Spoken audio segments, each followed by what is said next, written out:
When you think of North Korea, you think of hardship and deprivation. But did you know that Kim Jong Un lives in luxury few would dare imagine? Between his secret palaces, his yachts, and banquets fit for kings, the North Korean leader indulges in a lavish lifestyle while his people struggle to survive. Let's dive in. He is considered a demigod in his homeland. At the head of North Korea since 2011, Kim Jong Un lives in luxury and spends lavishly. Even though the UN has banned the export of luxury goods to North Korea since 2006, that doesn't stop the UN family from flaunting their luxury French bags, watches, and expensive cars. According to South Korean media outlet Chosun Ilbo, after just 5 years in power, the dictator had already spent over $4 billion on luxury goods alone. More than $2 billion is said to have been spent on high-tech equipment, $1.4 billion on luxury cars, but also $165 million on spirits, $52.5 million on cosmetics, $49 million on watches, $37.6 million on fur coats, $36 million on a yacht, and $7.11 million on jewelry.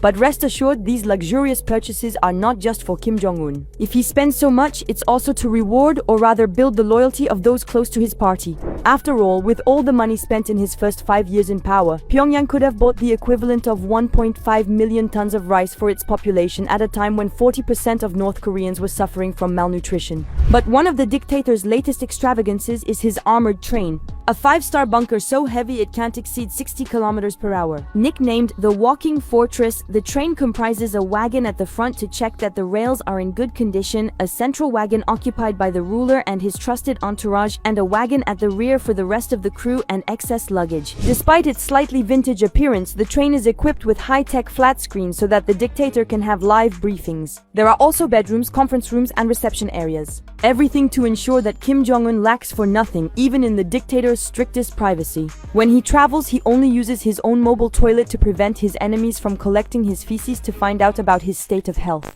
Another example of Kim Jong Un's billionaire lifestyle is his numerous properties, between which he constantly navigates to cover his tracks. The best known of these is Ryongseong, northeast of Pyongyang, in the heart of a 12-kilometer-long forest. Inside, you'll find an Olympic swimming pool, an athletic stadium, a race course, a racetrack, and a shooting range. But what's even more impressive is the security in place: electric fencing, minefields, checkpoints, and heavily armed soldiers. These above-ground facilities are complemented by fallout-resistant underground structures such as a military command headquarters, tunnels, and even a train station that provides access to his other residences. And finally, if there's one thing Kim Jong Un likes to put his money into, it's his army. Beyond the billions he spends on himself, the dictator is obsessed with his nuclear arsenal. Despite severe economic and agricultural difficulties, he maintains a colossal military budget for his country. Last year, 15% of the country's GDP went to the army. Since coming to power in 2011, about 200 missiles have been fired by North Korea. Although data is difficult to collect, according to the World Military Expenditures and Arms Transfers report published in 2021 by the US State Department, North Korea has probably spent around $4 billion on its defense in 2019.